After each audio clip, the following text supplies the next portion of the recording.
মিশ্রের গৃহে।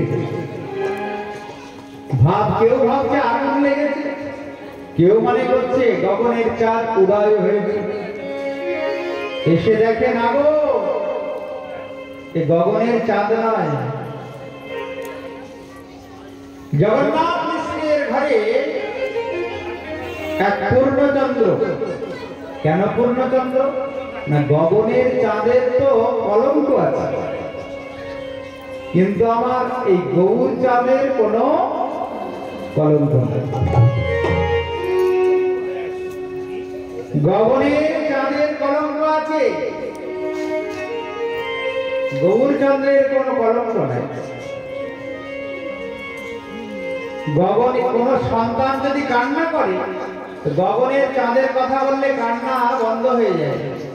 বাবা চুপ কর, চাঁদ এনে দেবো, ওই চাঁদ দর্শন করে কান্না বন্ধ হয়। কিন্তু আমার গৌরচন্দ্রকে যদি কেউ দর্শন করে, তাহলে তার কান্না জীবনেও বন্ধ হয় না, তাকে সারা জীবন কাঁদতে হয়।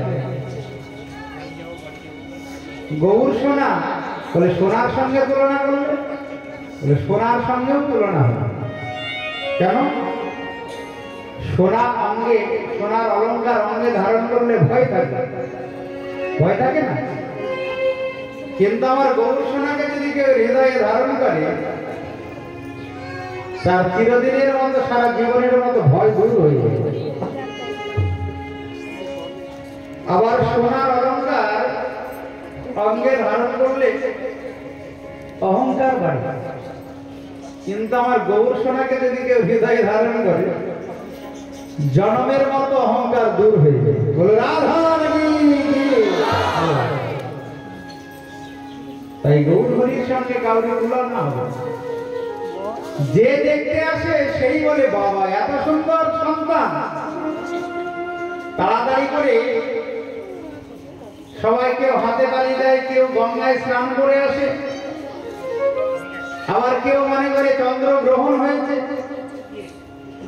এদিকে অদ্বৈতাচার্যের কাছে গিয়েছে খবর। অদ্বৈতাচার্য ছুটে এসে দেখে কি সন্তানটি সুন্দর, কিন্তু কাঁদেও না, মায়ের দুগ্ধ পান করে না। সতী মাতার মন খারাপ। অদ্বৈতাচার্য গানের কাছে গিয়ে বলছেন, কি ব্যাপার প্রভু, আপনি কৃপা করে অবতীর্ণ হলেন, উদয় হলেন, ক্রন্দন করেন না কেন, আর মায়ের স্তনদুগ্ধই পান করেন না কেন? আচ্ছা মা, বাচ্চা জন্ম নিয়ে যদি মায়ের দুগ্ধ পান না করে, তাহলে কি লক্ষণটা ভালো? যদি না কাঁদে, লক্ষণটা কি ভালো? অদ্বৈতাচার্য এসে বলে, প্রভু কেউ না চিনুক, আমি চিনি, আপনি সাধারণ কেউ না, সে ব্রজেন্দ্রনন্দন কৃষ্ণ হয়ে এসেছেন, আপনি জগন্নাথ মিশ্রের পুত্র। কিন্তু প্রভু কেন মায়ের স্তনদুগ্ধ পান করেন না? ইঙ্গিতে বললেন, দেখো অদ্বৈত, মায়ের দুগ্ধ পান করবো কি করে? মায়ের তো এখনো কৃষ্ণ নাম মহামন্ত্রে দীক্ষা হয়নি। কলিযুগে যারা হরিনাম না করে, হরিনাম মহামন্ত্রে দীক্ষিত না হয়, তাদের কোনো কিছু আমি গ্রহণ করি না। খুব মন দিয়ে শোনো, অনেকে অনেক সম্প্রদায়ে দীক্ষা নেয়, অনেক সম্প্রদায় আছে হরিনামই নাই, আছে অনেক সম্প্রদায় আছে হরিনামের মালাই নাই।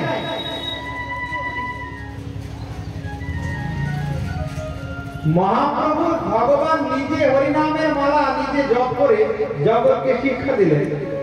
আর কিছু কিছু ভগবান জগতে এসেছে কলিযুগে, তাদের হরিনামের মালাই নাই।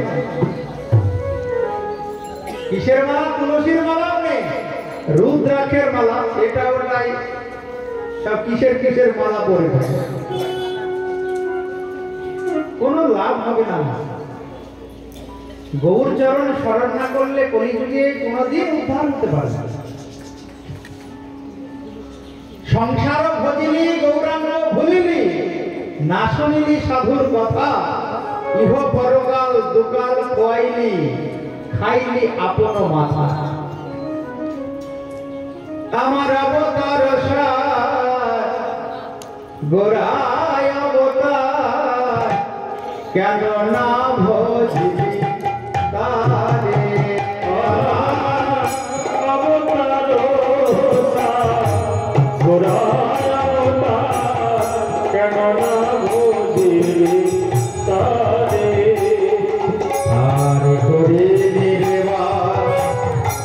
গেল না পিয়া আপন করো হে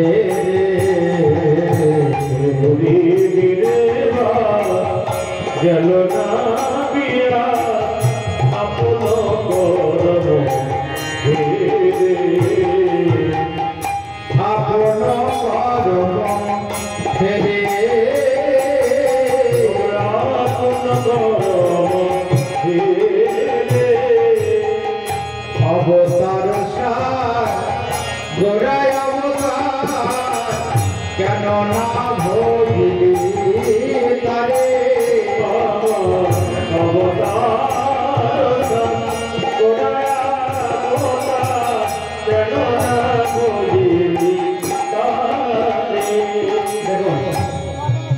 পদকর্তা বলছেন যদি কেউ গৌর ভজন না করে, গৌরকে না চেনে, কোনদিন তার পিপাসা মিটবে না। মাছ জলে থাকে, মাছের পিপাসা মেটে? পিপাসা মেটে? দেখুন উপরে হা করে, আরে তুই জল খা, তো জল না খেয়ে উপরে হা করে ওঠে।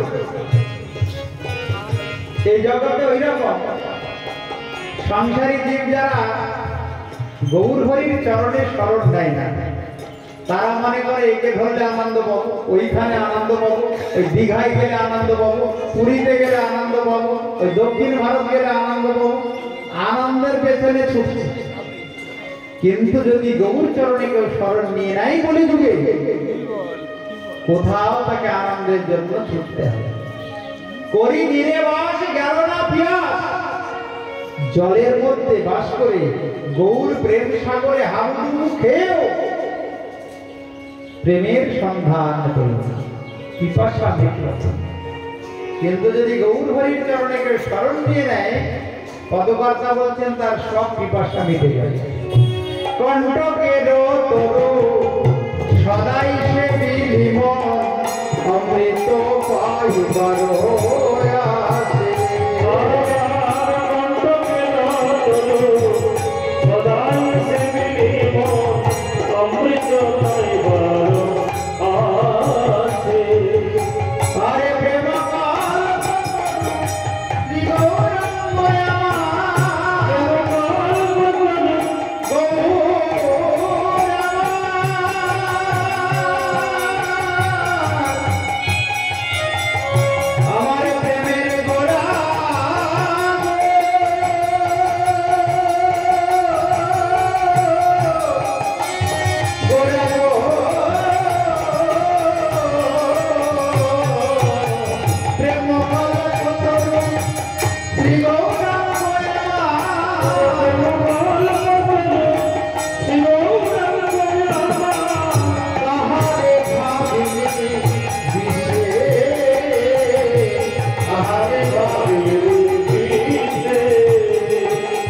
সৌরভের আসে পলাশ সুগিলি নাশাতে কষিল ইন্দ্র। সৌরভের আসে পলাশ সুগিলি নাশাতে কষিল ইন্দ্র। আরে খোদণ্ড ভাবে কাঠ চুষিলি মন কেমনে পাইবি মিঠ। ভূদণ্ড ভাবে কষ্ট চুষিলি কেমনে পাইবি মিঠ। আরে হার বলিয়া গলাই করিলি সমন কিঙ্কর সাপ।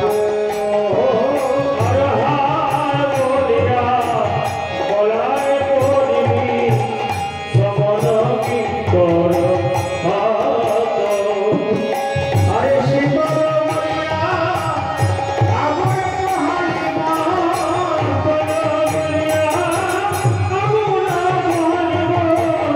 কইলি বর্জ তাপ। বড়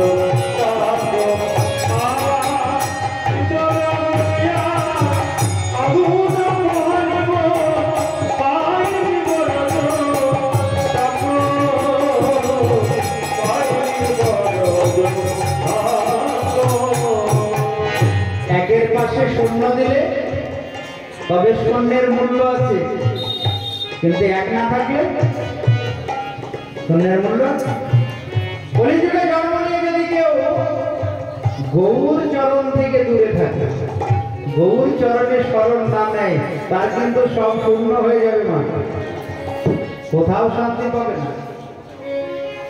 যদি সংসারে আনন্দ খুঁজতে যায়, পাবে না। আমাদের একজন খুব প্রবীণ কীর্তনিয়া পূজ্যপাদ সদানন্দ দাস বাবা, সেদিন তার একটা কীর্তন শুনছি। উনি বলছেন, বাবা, এই সংসারে মানুষ দুঃখ পায় কেন জানো? এই পচা দেহ থেকে দেহের মধ্যে আনন্দ খোঁজে। পচা দেহকে আশ্রয় করে আনন্দ পেতে চায়। সবারই তো পচা দেহ, ছেলের দেহ পচা, মেয়ের দেহটা পচা, পচা না? আত্মা বেরিয়ে গেলেই তো পচে যাবে দেহ। স্বামীর দেহটা পচা দেহ, স্ত্রীর দেহ পচা দেহ। এই সংসারে এই পচা দেহ থেকে কেউ যদি আনন্দ পেতে চায়, তার পরিণামে কি হবে? দুঃখ। তাই সংসার ভজিলি গৌরাঙ্গ ভুজিলি, না শুনিলি সাধু কথা। সংসার ভজিলি গৌরাঙ্গ ভুজিলি, না শুনিলি সাধু কথা।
আমি জেনেছি তুমি সাধারণ কেউ না, তুমি সেই ব্রজেন্দ্র নন্দন কৃষ্ণ। কিন্তু প্রভু কেন মায়ের স্তরদুগ্ধ পান করো না? কোন নামে দীক্ষিত হতে হবে? মহাপ্রভু তখন ইঙ্গিতে অদ্বৈতাচার্যকে এই হরিনাম দান করেছিলেন। হরে কৃষ্ণ কৃষ্ণ কৃষ্ণ হরে হরে, হরে রাম রাম রাম হরে। অদ্বৈতাচার্য যেই সতীমাতার গানে গিয়ে মন্ত্র দান করলেন, সঙ্গে সঙ্গে নিমাই ক্রন্দন করা শুরু করেছে। আর মা যেই কোলে তুলে দিয়েছে, নিমাই তখন মায়ের স্তনদুগ্ধ পান করা। অদ্বৈতাচার্য বলল, ও প্রভু, তোমার এই লীলা, তুমি তাহলে আসলে সেই কৃষ্ণ। এসেছে ব্রজের বাগান কালো সখা, দেখবি তোদের এই সোনার নদিয়ায়। সবাইকে ডেকে ডেকে বলছে, এসো দেখবে সেই ব্রজেন্দ্র নন্দন কৃষ্ণ নদিয়ায় এসেছে।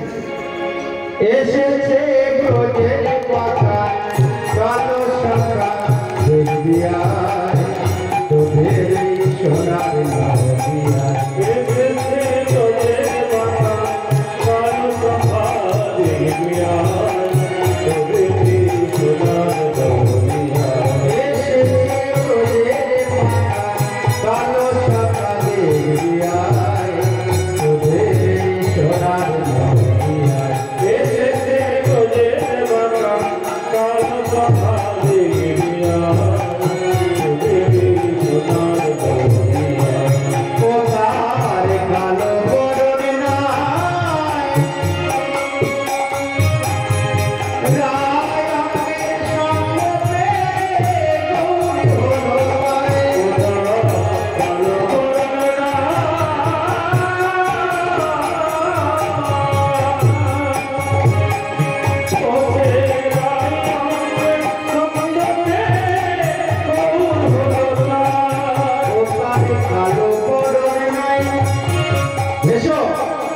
এসো তোমরা দেখবে, এসো। ওই কৃষ্ণ এসেছে কিন্তু বর্ণটা আলাদা, কালো নাই। কি হয়েছে? ফর্সা হয়েছে। কেন? যে যেমন সঙ্গ করবে সে তো ধীরে ধীরে তেমন হয়। আচ্ছা, একটা প্রশ্ন, কালো ফর্সা হয়েছে, তাহলে এই যুগে কেউ যদি কোনো কালো মানুষ যদি ফর্সা মানুষের সঙ্গে বন্ধুত্ব করে ফর্সা হবে তো? হবে? সঙ্গ করা তো দূরে থাকবে, কত কসমেটিক ব্যবহার করছে তবু ফর্সা হচ্ছে না। তাহলে কালো কি করে ফর্সা হলো? কৃষ্ণ কালো তো নাকি না ফর্সা? কালো তো। কেন কালো হয়েছিল জানো তো? কৃষ্ণ কালো হয়েছিল কেন? কালো হয়েছিল কেন কৃষ্ণ? ছোটবেলায় মা যশোদা ওই কাজল পড়াত, কাজলের ফোঁটা দিতে, ফোঁটা দিতে দিতে দিতে সর্বাঙ্গে ফোঁটা দেয় যেন নজর না লাগে। কাজলের কালো ওই ফোঁটা যদি সর্বাঙ্গে দেয় সে কি ভরসা থাকবে? কালো যেখানে ফোঁটা দেয় চিন্তা করে এখানে নজর লাগবে না। আচ্ছা, কপালের ডান দিকে দিলাম, বাঁ দিকে ওখানেও দেয়, ঠোঁটে ওখানেও দেয়, গালে ওখানেও দেয়, তার তো সবই সুন্দর। সর্বাঙ্গে কাজলের ফোঁটা দিতে দিতে কালো করে দিয়ে, এখনকার মায়েরা দেখবে ওই জন্য ছেলেকে কাজলের ফোঁটা দেয় না, দেয়? কি করে ফোঁটা দিতে হয় জানেই না, কিন্তু কালো ফর্সা হয়ে গেল কেন? রাধারানীর কান্তিটা যে ভিক্ষা নিয়েছে, কান্তি মানে বর্ণ, রং। রাধারানী তাকে হার দিয়েছেন, এই নাও আমি আমার ভাব দিলাম আর কান্তি দিলাম, তুমি আমার ভাবে কৃষ্ণ বলে কাঁদবে আর আমার কান্তিকে তুমি কালো থেকে ফর্সা হবে, ধার দিয়ে দেবে। রাধারানীর ভাব কান্তি নিয়ে সচিনন্দন গৌর হরি এই ব্রজেন্দ্র নন্দন কৃষ্ণ কলিযুগে ফর্সা গৌর হরি। অদ্বৈতাচার্য ডেকে ডেকে বলছে, ও এসো দেখবে, এসো, ও তার কালো বরণ নাই, ওই রায় আমাদের সঙ্গে হলো তাই।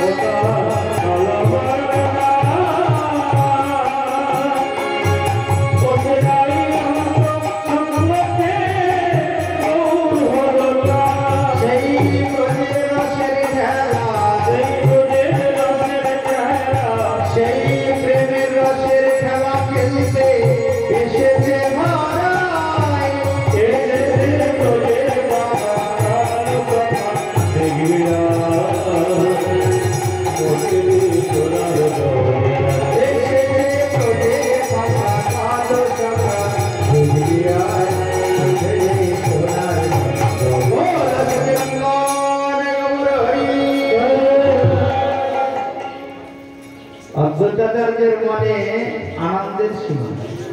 অদ্বৈতাচার্যের আর একটি নাম মহাপ্রভু রেখেছিলেন, কি জানেন? নাড়া। নাড়া। আমি এলাম কেন? নাড়ার হুঙ্কারে আমাকে আসতে হবে। নাড়া আমাকে নাড়া দিয়েছে। নাড়া দেওয়া মানে কি? কেউ যখন ঘুমিয়ে থাকে বলে নাই ওঠো, তখন ঘুম থেকে জেগে উঠে। তাই মহাপ্রভু অদ্বৈতাচার্যকে নাড়া নাড়া নাড়া বলে ডাকতেন। নাড়ার হুঙ্কারে আমাকে আসতে হয়েছে। নাড়া আমাকে কি করেছে? নাড়া দিয়েছে। অদ্বৈতাচার্যের মনে বড় আনন্দ। এদিকে সচিনন্দন গৌর হরি ক্রন্দনের ছলে নাম প্রচার করা শুরু করলেন। যখনই ছেলে কাঁদে কোন মতে আর কান্না বন্ধ হয়। কৃষ্ণ অবতারে প্রথমে তিনি কি শুরু করলেন? চুরি করা, তাই তো? আর এখানে তিনি প্রথমেই শুরু করলেন নাম প্রচার করা। কৃষ্ণ অবতারে প্রথমে চুরি করার আগে তিনি অসুর মারা শুরু করেছেন। পুতনাকে 6 দিন বয়সে হত্যা করে। এখানে মারধরের কোনো ব্যাপার নেই, এখানে উদ্ধার করার কাজ, হত্যা করার কাজ গৌর অবতারে নাই। ওই জন্য গৌর কথা যারা শুনবে তারা উদ্ধার হয়ে যাবে। বলে রাধা রানী কি কৃষ্ণ প্রথমে হত্যা করা শুরু করে, পুতনা বধ করলো, শকটাসুরকে বধ করলো, পিনাবর্তাসুরকে বধ করলো। নামকরণ হওয়ার আগেই 3টে অসুরকে শেষ করে দিয়েছে। কিন্তু কলিযুগ পাবন অবতার সচিনন্দন গৌর হরি আমার প্রথমেই জীবকে উদ্ধার করা শুরু করেছে। যখনই বালক ক্রন্দন করে তখনই সবাই পাড়া প্রতিবেশী এসে হরিনাম করে। গৌর হরিকে পাড়া প্রতিবেশীগণ সর্বদাই বেষ্টন করে থাকতেন। বালক ক্রন্দন করলে স্ত্রীগণ উচ্চস্বরে হরিনাম করতেন, আর তখন বালকের ক্রন্দন বন্ধ হয়ে যেত। কোন সময় বাড়ি ফাঁকা নেই, কেন? দেখতে এতই সুন্দর, নয়নের স্বাদ মেটে না। ভগবান শ্রীকৃষ্ণ যেমন সচ্চিদানন্দময়, সচিনন্দন গৌর হরিও সচ্চিদানন্দময়, কিন্তু ওইটা কালো আর এটা। আচ্ছা, কালো মানুষ দেখতে ভালো না ফর্সা মানুষ দেখতে ভালো বলো তো?